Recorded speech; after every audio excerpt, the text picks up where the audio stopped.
Hi, you guys. Welcome to Hoops and Hurdles. I know you all like, what is going on? Yes, I'm just all over the place. I do what God tells me to do. He tells me to change it up. I change it up. So here we are. And honestly, you all, I just got off work. Like, I went and got me something to eat. And I came home and I was ready to eat. And the Lord was like, no, I need you to do this podcast. I'm like, Lord, we can't do this another day. But when he speaks, you have to be obedient. So I'm being obedient. I haven't ate yet because he was like, the podcast is going to be swift. So I need you to do this podcast. And I was like, okay, because I only move when God tells me to. Like, I just don't jump on and do a video or a podcast, just jump on and do a video or podcast. I move when God tells me to move. And I do it in obedience. I try to be disobedient because when you be disobedient, God's wrath, is 10 times worse than anything. So I try to stay in the will of God at all times. So I just don't jump on and do a podcast or jump on and do a video just because. No, I do it when he asks me to move. So I just got off work. Literally, I just got off work. And he told me to do this podcast. And I was like, I just want to eat. And he was like, no, we're going to do this podcast. So today, my podcast, if you follow me, my personal page and my business page, as well as my Hoops and Hurdles pages, you notice that I put a flyer out maybe like last week, I put that flyer out. And today's episode is called Left for Dead. And Left for Dead but God. And I know a lot of people are like, what is that about? What she mean left for dead? Well, if you have purchased my book is called The Modern Day Esther, Resuscitated from Pain to Purpose. And I kind of touched on some basis about my life. It was kind of like a sneak peek of what I've gone through, but I really just didn't go in depth with it. It was just like sneak peeks. And basically in this book, I basically talked about, being rejected by my father. At conception, I wasn't even born. I talked about being abandoned, molested, forced into homosexuality. My family members, motherless, lost my mother, ostracized by family, stolen inheritance, attempted suicide, and so much more.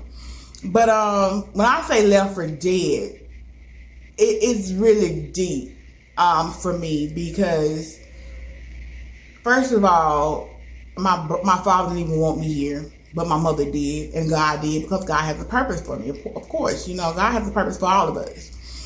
And my dad didn't even want me to see the light of day. And I didn't know that as I was born into this world. Only thing I know, I was born up in a household with a single parent household with a mother, no father available. My mother was a protector. She protected us, especially me. She was very protective of me. Like I said, my brother, he's 10 years older than me. So, of course, he was almost out the house, if not out the house. So my mother tried to date again. She'll bring men around, and she'll always ask me, how did I feel? Was I comfortable around them, and etc. And in the back of my head, I'm like, you worried about these men that you bringing from the outside, but you're not worried about what done happened to me on the inside. But she couldn't worry about it because why? I never told her that I was molested, She may have sensed it, but I never told her. And if you get my book, it'll go more in depth. But yeah, so she was a protector. And also, as I was growing up, incest was going on. Didn't know what incest was, so I got older. But I knew some stuff that was happening should not have been happening, but it was happening. And a lot of people try to play you stupid, like you don't know what's going on because you're young. But I seen a lot when I was young, a lot of incest going on, and some incest happened with me too.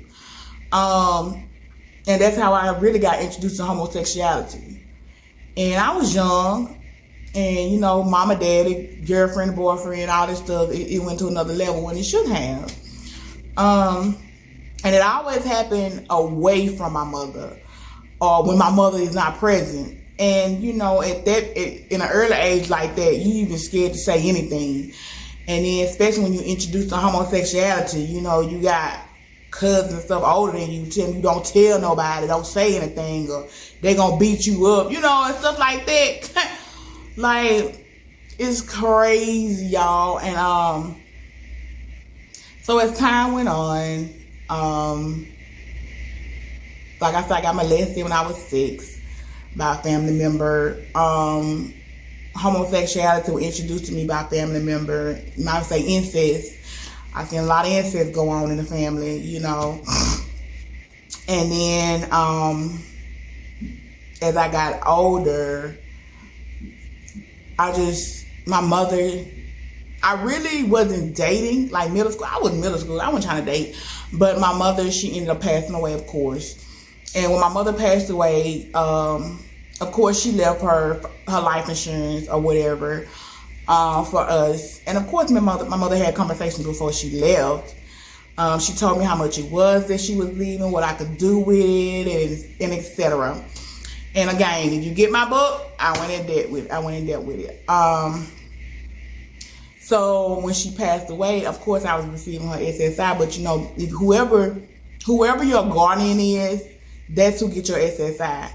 But I felt as though the reason why I was getting this SSI because of my mother, but I was receiving it, but I wasn't receiving it, if that makes sense. So I was kind of still having to call my auntie and get money and stuff like that. I was staying with my brother this particular time, and I wasn't even receiving the money. I remember seeing a check one time after my mother died with a transition. I remember seeing the money like one time, and the only reason I seen it then is because my uncle needed it. And he needed some medication, and it was something he needed. And I was like, okay, well, give it to Uncle Benai, because I knew if my mother was living, she would help him out the best way she knew how. So I let him have that check. And I think that check was almost $800. So I let him have the check, whatever. After that, I never seen the check again. And every time I asked about the check, I got my ass beat. Excuse my language, but I did. My brother was very abusive. Not only was he abusive to me, but he was abusive to his ex-wife at the time. I think my niece was no more than like 4 or 5. She witnessing, you know, my brother beating the stank out of his ex-wife, you know, which is her mother. And then I get beat. I'm only like 14, 15, 16 years old, you know, and I'm getting beat like a grown man. Like,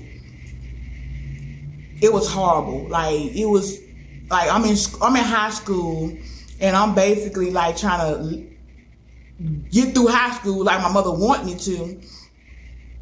You know, I started back in extracurricular activities. I was a flag girl. I was the captain of the flag team. Like, I was making good grades. I had teachers that was really pushing me to graduate. Because I had one teacher who was really supposed to have retired my 9th grade year. And she was like, oh no. She was like, your mother dying wish was for you to graduate. She was like, I'm not going to retire till you graduate. And she did just that. But as I was going through high school, only close friends and people who was like on the flag team and stuff with me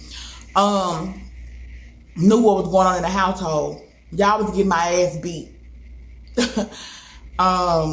Black eyes, bruised arms. I almost got killed. I almost got thrown from a car. I didn't have a high school life at all. I knew when the checks came into the household, because, you know, my brother and his wife and them, they'll go out and they'll go to the movies, they'll get something to eat. They'll try to bring me back scraps and stuff like that. Like, I had to really have to defend for myself. And at the time, my grandmother was living, but my grandmother had transportation, and she lived, I forgot what, Georgetown. She lived in Georgetown. They used to call it Georgetown, which was the Lanier High School district. And I didn't want to go to Lanier. I was already at Provine. I'm not trying to go to Lanier. I'm not moving no more schools. I'm done. So she didn't have transportation, so I had no choice but to stay with my brother. And I never forget, I should have knew to get up out that house, but all I knew was my mother and my brother. I should have known when he yelled at my mother one night. My mother asked for a ham and cheese sandwich because she loved ham and cheese sandwiches. And he yelled at her for asking for a damn sandwich. And I remember getting off the couch, going in there, fixing her a sandwich, and taking it to her. And my mother was in fucking tears. Excuse my language, but she was in tears. And she said, Teresa, I just wanted a sandwich. And I said, well, Mama, I got you. Here's your sandwich. I should have got out that house when he maxed my mother's credit card out. My mother's credit score was 800. Like, my mother had an A1 card, a A1 household card. Like, my mother did not play about her credit. And I should have known then to get out that house when he maxed her card out. And when she questioned him about the card, he cussed my mother out like she was a stranger on the street. And she was crying then. And my Uncle Bobby had to come and remove her from the home. And that's how she ended up staying with my grandmother. But I was young. And like I said, all I knew was, my brother. And all I'm thinking about is how I'm going to get to school. Because my mother wanted me to come with her to my grandmother's house. And I was like, Mom, I'm just trying to go to school. Like, I don't want to move no more schools. Like, I need a way to school. And so she understood and she let me stay. But after she died, it was the worst mistake I could have ever done. And of course, everybody want to keep you because, why? A check is coming in. But I never received a check. I got my ass beat on several attempts. My brother tried to kill me on several attempts. And when I was trying to tell people, my family, that my brother was beating my ass, didn't nobody want to hear me. Didn't nobody want to hear me out. And they was like, oh, it's just your attitude, it's just your mouth. And I'm like, half of the time I don't even do that. One time I got my butt. One time my brother beat me so bad, all because I had a football game. And we had made it back to the school, and it was late night, and everybody, parents there to pick them up, and they're going home. And I'm sitting here. At the time, I had a two-way pager. I didn't have a cell phone, and the only person I could page was my brother and his wife at the time. And I'm sitting here two-way, and him like, hey, we pulling up at school. Hey, somebody come and get me. Hey, everybody leaving. Hey, I'm out here by myself. Be advised, I'm in West Jackson. Come on, if you know, you know. And so everybody's gone. I'm standing outside by myself, scared to death. Luckily, it was like one street light. I stood under that so I could have some type of light and could see what's going, So luckily, one of my flag team members, her and her mother ended up passing by. They was like, girl, you still out here? And I was like, yeah, my brother man even came and got me. And so she's like, well, get in the car, we'll take you home. So they ended up taking me home. And I'm getting home, and I'm getting out my flag uniform because I'm tired. And I'm getting out my flag uniform to get ready to take a bath. He come in the house pissed off because I wasn't at the school when he made it there. And he was like, so you just gonna leave and not tell me? I'm like, dude, I text you, paged you. You never responded. I was on that corner for almost an hour and a half. I was ready to come home. I was scared, but you know what I'm saying? Like, I'm running all this stuff down. And he just sucker punched the fuck out of me. And I'm like, did this nigga just hit me? So, at this point, I'm like, yeah, I'm tired of his ass. So I'm fighting back. And of course, he's bigger than me. He's stronger than me. I'm only 15, 16. But I'm fighting with everything in me. Like, I'm trying to fight And, he called her trying to get a belt and whoop me, and I was like, not today. And so, yeah, that was one incident. Another incident was he wouldn't let me go out with my friends. Like, at the time, we used to cruise back in the day, and we wanted to go cruising. And I think it was like 6:30, almost 7 o'clock. This man told me I had to be back at 8. By the time we made it to Northside Drive and back, it would have been 8. We would have just did a lap.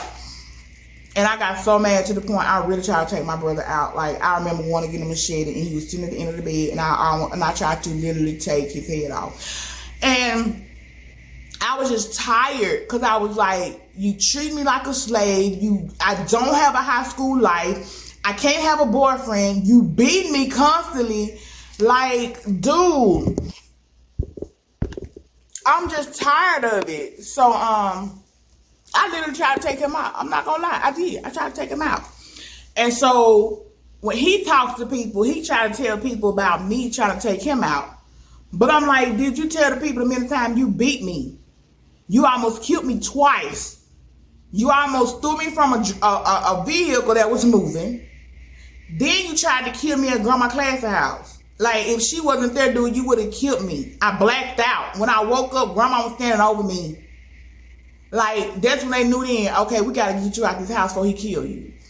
And then I finally got out that situation and, ended up with my grandmother. And then I felt more safe with her. Then I started linking up with people that I was working with. and stuff like that. You know, thinking these people got, thinking this person got my back. But before all that happened, I was staying with my god sisters and godmothers, sleeping on the floor. I didn't care, y'all. I just wanted to be safe. So they let me stay with them, and I was sleeping on the floor. Sometimes they let me sleep with them, but at the time, you be like, you want your space. So I had got to the point I was sleeping on their dining room floor. Because I was like, I'm over it. I was pissed off at my family because I'm like, I'm trying to tell y'all, he beat me, then he trying to kill me, y'all ain't trying to hear it. So nobody really hearing me out but my god sisters and her mother, at the time. So I'm like, I just want to be safe. I want to be somewhere where I'm safe. And so I was sleeping in their house on their dining room floor in a sleeping bag, literally. So after a while, my grandmother was like, come home. Like, you can stay with me or whatever. Like, I don't want you like that. So I ended up staying with my grandmother. And then, of course, late teens, early 20s, partying out, doing whatever, having fun, turn up. And I ended up linking up with these people on my job. I was working at Crystals in Jackson, Mississippi. And, people, oh, how be your mother? And woo, woo, woo. And but not knowing that it was going to turn for the worse. Let's just say that. Not knowing that this shit was going to turn for the worse. It was so bad. It had gotten so bad to the point my grandmother was like, my biological grandmother was like, this lady's going to kill you. Like, you so into this that this lady's going to kill you. I was back. Well, I think after my grandmother died. My grandmother died in 2005, December, on Christmas. And after that, it really got like, I'm sleeping with this lady to stay, have a roof over my head. I'm sleeping with somebody I call mother to have a roof over my head. I'm only like 19, 20 years old. I'm paying you money, paying bills, and, giving you money so your kids can have clothes on their back. And I'm only like 19, 20 years old myself. Your kids might be 2-3 years behind me. And then when the money ran out, you kicked me out. Again, get my book.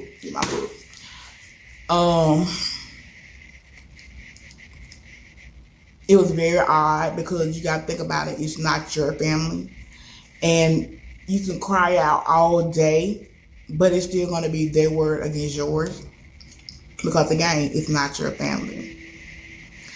And I was stuck between a rock and a hard shell. And I think it's maybe 2 people in that family that I told what I was going through, and they believed me. And they stood by me.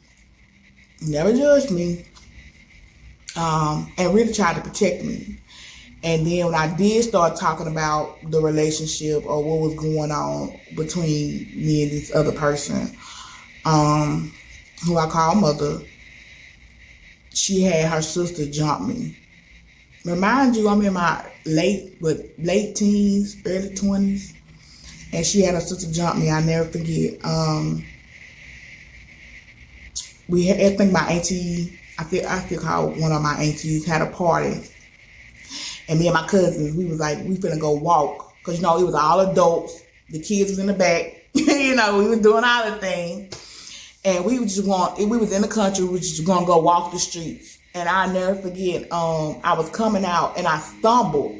And I seen my auntie, which was her sister, come towards me. But I'm thinking she going to the bathroom because the bathroom like right here. But she came and like, boom, like hit me. And I stumbled back and I was like, the hell? And of course, my defense mechanism go in and I'm swinging, like I'm going. And she grabbed me by my hair. She wrapped her hand around my hair and she was hitting and I'm hitting like, oh my God, like why am I getting attacked? And by this time, my other auntie, which is the other sister, came in and she jumped in it. Not on me, but she fought against her own sister because of me. Like she was doom, like get off her. And to this day, I had so much respect for her. And it pissed me off, and they had to get me out the house. And I ended up going down the hill to, her name was Grandma, we called her Grandma Georgia. They took me down there to kind of protect me, get me away from all the foolishness or whatever. And then now, the lady who I call mother, she trying to charge down the hill and fight me now that she got her other sister to jump me. And I'm like, what is happening here? Like, why am I getting jumped? It was crazy. But yeah, that happened to me all because I spoke my truth and what was happening in the house. And in that moment, I felt I want to kill myself. I felt like I didn't want to live anymore. I felt like though, like my family has abandoned me. They only needed me for the money. Now that the money's gone, ain't nobody trying to call and check up on me. Ain't nobody trying to find out where I am. Ain't nobody trying to, no family support. Gone. I'm down here fighting for my life. Sometimes I would have to take a trip to Hattiesburg because at the time my childhood friend was living in Hattiesburg because she was going to USM, but she had graduated and she just stayed down there. And I used to get away. I used to take a drive. Sometimes I think one time I just went to her house and I ain't have nothing. Like she had to give me clothes, panties, everything. Feed me and everything. Like she was like my escape. And she was like, Therese, I can't believe this is going on with you. Like, cause she knew what kind of background I came from. She knew what, who my mother was. And she was like, you really going through this. I really was in the wilderness. I really was fighting for my life. I really was getting my ass tore up out here. Like people were just come from speaking my truth, because, maybe just because I'm there. And sometimes I still try to figure out why my brother was beating my ass. Maybe because I looked like my mama and he had something against my mother. So he decided because he couldn't get to her, he got to me. And then I'm like, these people say they got my back, they my family, but yet still you pissed off because I'm telling people, what's going on in the household, trying to free myself, and you got your sister, you got your sister charging me, beating me, now you trying to come and beat me. Like, it was a mess. And I ended up, and then again, and so when she couldn't get to me, like it didn't die down, but it kind of died down a little bit. And I'll never forget one day I was working at MDOC and I just had got out of work. And my grandmother, who is their mother, was going to church. And she was like, hey, you coming down so we can go to church? I said, yeah, because I'm all about church. I'm going, we going to church. So I get off work, I go down. So me and my grandmother, my great auntie and my great grandmother and my auntie all go to church. And my grandma was laying across the bed, and there's something biological, like these people who was extended. And she was laying across the bed, and I was like, well, I'm gonna help her fold these clothes up, because she looked tired. So as I'm folding the clothes up, my godmother, extended mother, whatever you call, she walks in, and I'm going towards my grandmother's room to put the clothes up, and she starts standing in the door, like blocking the door, and I'm like, excuse me, and she would never move, and I was like, excuse me. So I walked through, and she pushed me from behind, and I was like, stop pushing me, and she pushed me again, and I was like, stop pushing me. And she pushed me again, and I turned around, and I struck. And we just fight. And remind you, I can fight. But she flipped me over the chair. And when she flipped me over this chair, she pinned me down, and she was just punching me in my face, and my adrenaline was so high, I wasn't feeling none of that. I literally was laughing at this lady. So when she did get up off me, I'll never forget, I grabbed some scissors. I think it was a fingernail file, and I was going up with it, and my cousin and my grandmother blocked it, and I remember her looking her dead in her eye, and I told her, I will stab you in your heart, you stupid B, ITCH. And she looked at me and saw how serious I was. I never blinked. I looked at her dead in her eyes and told her. And after that, I was like, yeah, I kind of got my own place and started staying in my own house. I moved back to Raymond. I was staying in my own apartment, but I was still going downhill. It was time. I was working at a job. I didn't really have no money to buy food. You know, I had to go to my friend's house and eat food. If I did ask for some money, maybe $30, $40 just to get like some light bread and some lunch meat and some ramen noodles, people looking at me sideways. And I'm like, if it wasn't for you, I wouldn't be in this damn predicament. I literally was left for dead. I was abandoned, left for dead. B, half of my teen and early 20s. Then I fell into homosexuality. I mean, I had a boyfriend, but I was going through men like a freight train. What you call it? Pescumiscus? However you call it. Pescumiscus? Whatever you call it. I didn't have no feeling for no men. I was dating a married man. I'm gonna be real with y'all. I had a boyfriend. I was dating a married man, and I was dating 2 females at the same time. I didn't have no feelings for none of them. Everybody knew about everybody. Cause that's how I was. That's how I was rolling. That's how I was. No feelings, no nothing. And one of the females, she became a minister. And she was still trying to do stuff. And I was like, no, we ain't doing that. Like, if I'm going to hell, it's going to be because of me, not because of you. Like, She got married and everything. You said, no. And one of them that I ended up sleeping with, we were like best friends. We ended up sleeping, she was older than me, but we ended up messing around with each other. And it became a long-term thing. She had kids too. And when you think somebody got your back, but yet see they throwing you under the bus, she was throwing me under the bus. I'm right here calling this girl my best friend. I'm right here calling, we rolling with each other. Every time you see her, you see me, but yet still she was throwing me under the bus, lying on me, humiliating me, scandalizing my name. Got people thinking stuff about me. And I'm like, because we end up singing in this choir together. These people in this choir need to get to know me. They just going off what they heard about me. And they disliked me. The person who's supposed to be the choir director, the leader, he doing subliminal messages about me. I'm like, hold on, like he ain't even got to know me, but it's all because he knew her longer than me, and they got this little special bond. Like, it was crazy. I never forget that one day I was like, enough is enough. Y'all gonna stop talking about me. Y'all gonna stop, because I was going to Jack State at this time.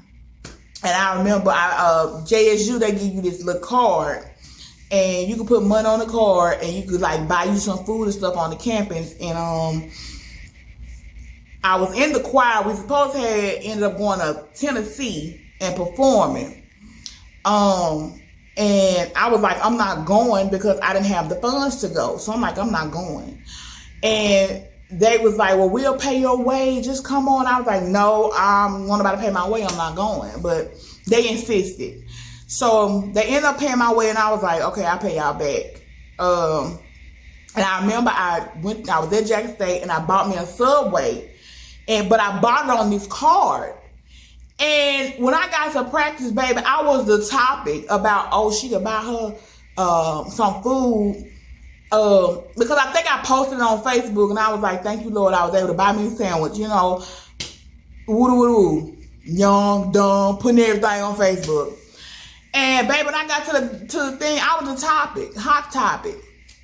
She's able to buy her some food, but she can't even pay her way to go and sing woo-doo-woo-doo, baby. I heard all this. So I ended up going to sing, and I ended up paying this person back because I'm like, first of all, you offered, and I told you no.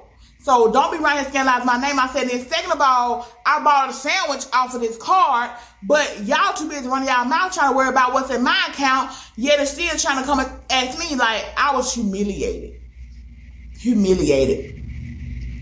Really bad. And it was like everything was my fault. They weren't looking at the other people, but it was all me.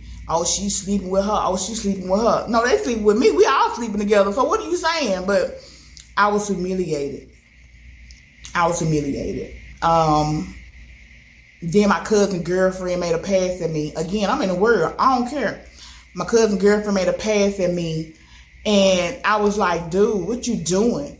And she was like, I think we could make this work. Me, I'm like, shit, I'm gonna knock you down and go about my business. So me and her ended up doing a thing.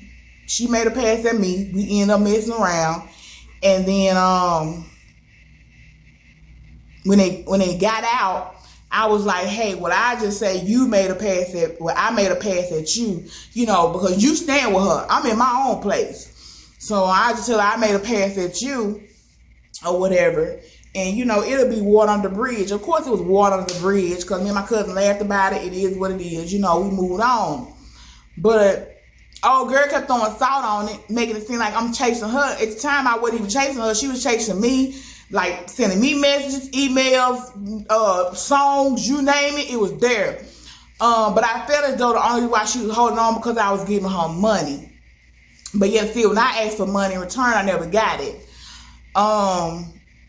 Humiliated. Me and my cousin almost killed each other. I kid you not. This girl went and lied to my cousin and told my cousin, she told my cousin a whole lie, honestly. And I'm sitting here trying to defend myself, and even my best friend, who's still my best friend, knew the whole story. And she was like, why did that girl lie like that? And I'm like, I don't know, because my best friend was on the phone the whole time the stuff was going down. And so me and my cousin, we was at this live band, this club, and we almost got into an altercation, well, to the point we was finna kill each other. Mm-hmm. We was finna kill each other. I mean, it had got so bad, I was like, I can't do this no more. I can't do this no more. And that was in my early 30s. I remember leaving my house to go help my family member save her. Well, I remember leaving my apartment to go help my cousin save her house. And then she let people come in. I was paying her like $400 a month to stay there. But I would still make my own groceries and stuff like that. Like, I was still fending for myself. But my cousin, I'd go off and go sing. Because, like, again, at the time I was in this choir. And I'd go and sing. Sometimes I'd be gone for, like, weekends and stuff like that. And I remember one time I had an engagement to go to. And I remember cooking some bacon. And I was like, dang, I ain't going to have time to eat my bacon. Well, I'd come back and eat it. She let her friends come in the house, eat up my bacon. And then when I said something about it, my cousin sitting there laughing. Never protected me. Never told her friends, hey, that's my cousin bacon, don't eat that. She let her friends eat my bacon. Laughing with them while I'm going off with the girl because I'm ready to beat her to sleep over this bacon. And then she had the audacity to get smart with me and say, it's just bacon. And my cousin would say a mumbling word. And then I say, yep, I got to get up out of here. So I ended up moving. My cousin already knew that me and this girl, who was my cousin's girlfriend, done messed around. She knew that. And so when I was getting ready to move out of my cousin's house and move in my own, she decided she want to go tell this friend who ate my bacon what went on between me, my cousins, and my other cousin's girlfriend. And so they decided they want to do like fake phone numbers, fake pages, and all that stuff, and try to tell my cousin. Like, they literally told my cousin, my other cousin, what happened between me and her girlfriend. All because I was moving out my cousin's house. Because my cousin wouldn't protect me. She laughed at me with her friends after they ate my bacon. But see, it was other things that triggered me too. And I'm like, and then you had me in this hot house paying you $400 and we had no air conditioning. And my room was the hottest room out of everything in the household. Then I couldn't have no company because of your daughter. Like, you had strict rules. Like, I was your child. And I was like, I can't live like this. No, I was in the world at the time, y'all. And then it was like, my family, I'm not going to... My uncle Bobby, though, period. Point blank, period. That man had my back, hands down. And I still love my uncle to this day. But the rest of them, M-I-N-T-N, I can't do that. I can't take that from her, when she there. But I wasn't protected. I was abandoned. I was beaten. I was introduced to homosexuality. And then I'm like, y'all tripping about me sleeping with my cousin's girlfriend, but yet still y'all not talking about my brother sleeping with his cousin. Who is his first cousin? Incest. I was left for dead. When my mother died and my grandmother died, I was left for dead. I went through a lot of things in life. And some things I did cause upon myself, but some things I didn't. It just had got to the point I was like, Lord, just take me. Just take me out of here. Like, what is happening here? I don't have no protection. I'm fighting for my life.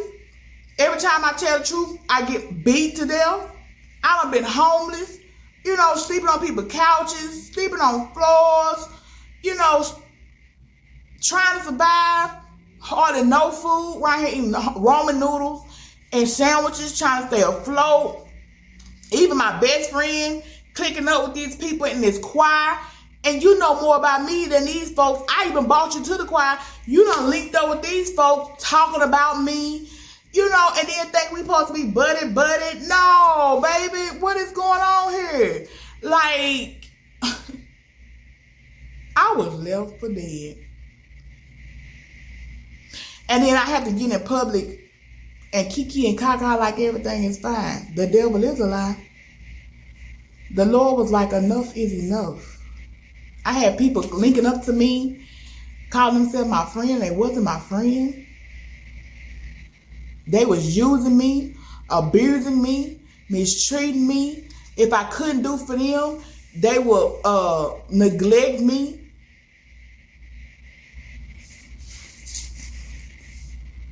People taking from me.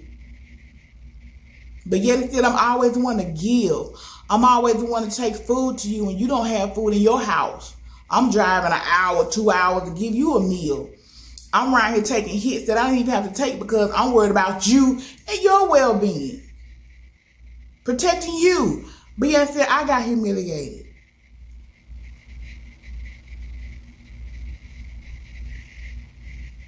Family talking about me like I'm the issue. My brother turning his kids against me. One of them thought they can whoop my ass. And I was like, oh, okay. Oh, okay. I was left for dead after my mother passed away.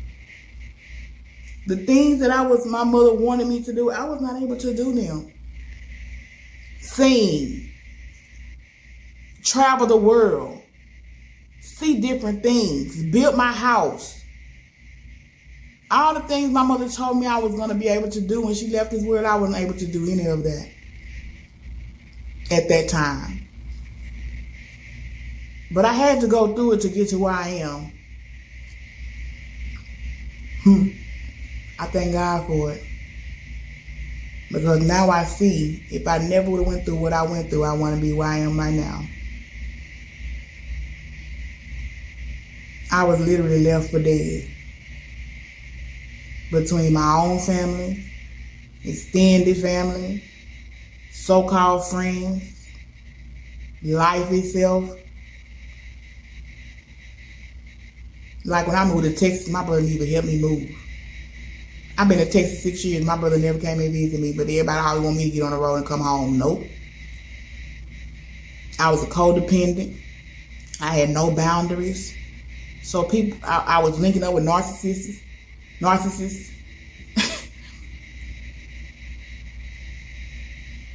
I was humiliated and left for dead and taken advantage of.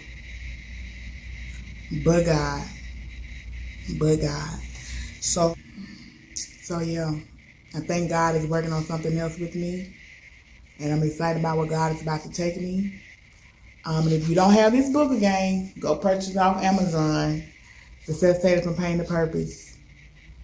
But I was left for dead after my mother died. The devil been trying to kill me since my mother's womb. And being beaten by your own brother's hand, Cain and Abel kind of situation. Molested. Introduced to homosexuality by your own family. And then when you get into it, they humiliate you. Man.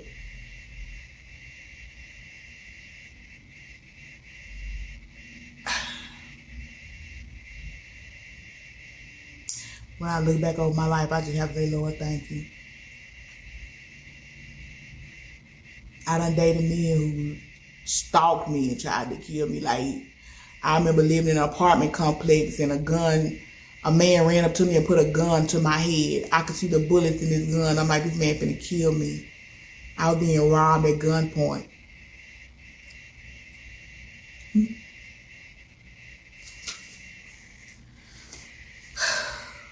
The devil really been trying to kill me, y'all. But God. So I don't have no choice but to surrender and serve God the way I serve him. Because he really been trying to take me out of here. If it's not by other man's hand, it's been by my own. But he kept me. He kept me. I was left for dead. But God. So, after this, I'm going to pray over you. I'm not going to pray over you, but I'm going to upload, if I can, this prophecy. I got prophesied to a couple weeks ago. And I've been debating and asking God, should I upload it? And he was like, it was okay to upload it because people didn't know who you are. He said, people took you for granted, but I'm finna show my hand. So people didn't know who you are. So I'm gonna upload it. And it blew me. It blew me. But I just thank God for where I'm going. Where I came from and where I'm going. I'm going to tell y'all this. I don't care if it is family. My family was toxic. I'm not going to lie. I was in some toxic situations. I even started with my own family. I never understood why my mama stayed to herself. But then when I got older, I realized it. Along with my grandmother. Even my uncles. They stayed to themselves. And I never realized it till now. But I don't care if it is family. If your family members are toxic, you get out of it. Just because you're born in it don't mean you have to stay in it. And I'm going to continue staying in it. I don't care. It doesn't matter if you're born in it. Don't mean you have to stay in it. Don't mean that it's right. It doesn't mean that it's right. Because it's family. It doesn't mean that it's right because they say they're your family. And people still think they can come in my life and use me and mistreat me and then they want to call themselves my mother. And you don't show me mother nothing. I had to get to the mindset of that. I had to get to the mindset of these folks don't do nothing for me. God does stuff for me. These people that I try to hold on to, they don't do nothing for me.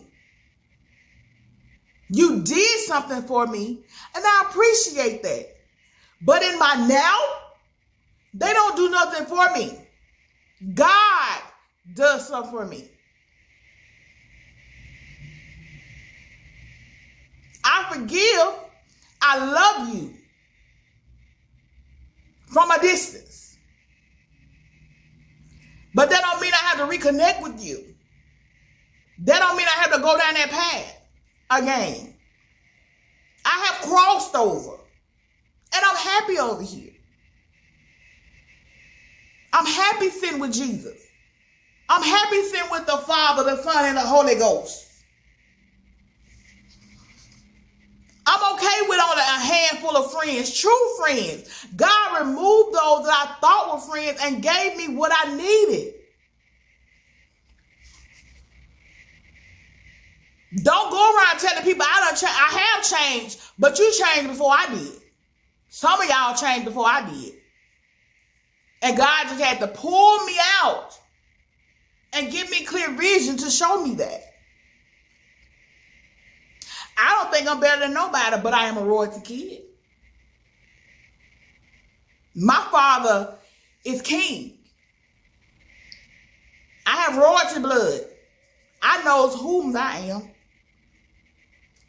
I don't owe nobody explanation about what's going on in my life. But I am going to save somebody's life with my videos, my podcasts, my speaking, my books, my music, whatever else God got in store for me. Because people want to throw the rock, hide their hand, People want to sit there and just think being abused is okay, even if it's family. It's not okay. It's not okay. It's not okay.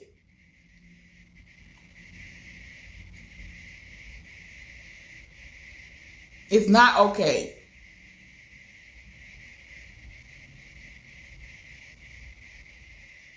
Open your mouth and speak.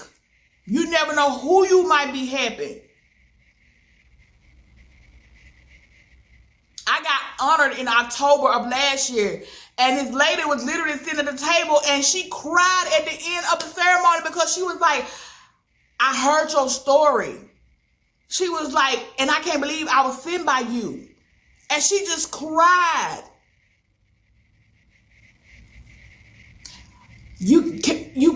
Can you sign this for me? Oh my God. I'm going to get your book. You don't know who life you saving. I'm here to save lives, baby. I'm here to say, hey, I got molested by a family member. Hey, incest came through my family. Hey, my friend betrayed me. Hey, I sat at the table with Judas.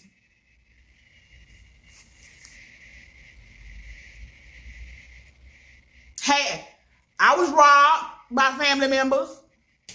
Hey, I had so-called friends that just wanted to use me for money. Can we keep going? I tried to kill myself. I was almost killed by the hand of my own friend, my brother. Like, can we keep going? My dad didn't want me. Oh, I seen my mother die and my grandmother.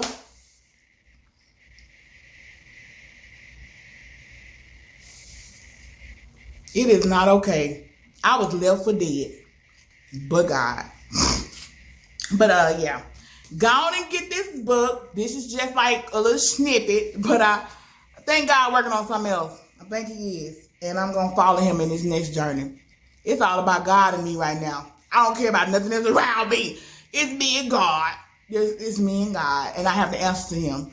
Because at the end of my journey, I just want to hear, well done, my good and faithful servant. And be at peace. So, yeah. Thank you for tuning into Hoops and Hurdles. Make sure you purchase this book. It's on Amazon. Make sure you subscribe and follow Hoops and Hurdles and Teresa Mack on Facebook, Instagram, and YouTube. And then go on to TikTok too. And if people try to say anything about me, they don't know the new me. They just know the old me. And whatever you need to know about me is in this book anyway. Snippets of it. And ain't nothing I can't say about myself because I'm not embarrassed about what I did or what I've gone through. Because God took me through it for a reason. And I'm still standing here. And he still has me standing here to tell my story. And to help others. And to help people, set other people free. Who can't talk about it or who's scared to talk about it. I'm here to say it's okay. It's okay. Tell your story. Talk about it. Be set free, baby. Whomever you are. No matter who it is or what it is. Because I'm going to tell you, it's truly an honor to be in the presence of God with peace, with a peaceful mind and free. I'm telling you. Be obedient. Be obedient. Get a relationship with God. Get in a position, hear him, and ask him to put you in a position so you can hear him at all times. And surrender. God is the best thing that ever happened to me. But yeah, check out these next clips if you let me upload it. If not, thank you for tuning in to Hoops and Hurdles. See y'all next time. Bye. And what he wants you to know is this is a new beginning for you. This is the newness of the old wine being passed away and all things becoming new in your life. He's jump-starting all those gifts on the inside of you. Those gifts that you think are dormant, they're not dormant. They couldn't get up because they weren't in the right environment. Yeah. God said, tell you your gift is not dormant. It couldn't activate in the wrong environment because your gift will kill somebody in the wrong environment. Listen to what I'm saying. I'm talking about a spiritual death. What you house on the inside of you is so powerful that if you ever ascertain or grab a hold to what God is doing fully on the inside of you, you're going to shake a nation. I'm telling you what I hear the Spirit of the Lord say. Amen. If you open your mouth by the authority that He has given you, and you begin to speak and to tell people a story that they need to hear when God drop it on you. See, He give you words to say to people. They be like, girl, ooh, that was good right there. Ooh, dude. Because they don't really know what they sitting amongst. My God. God said what's on the inside of you will kill a person in the wrong environment. That's Lord, how powerful it is. Anytime you write books and don't nobody know you got a book out because you did it in silence, what do you think the next one gonna be? Because this one you're not going to do it in silence. You're going to cry loud and spare not. I was still in my closet this morning. God said, tell Teresa that I said this time when she write, don't be lenient with your words. My God. That's just how I heard it. He said, tell her, do not be lenient with your words because you held back on some of the emotion for the sake of people. But he said, tell you this time, no holds barred. The deliverance that God is going to bring for people by the things that you say out of your mouth is going to cause a cleansing.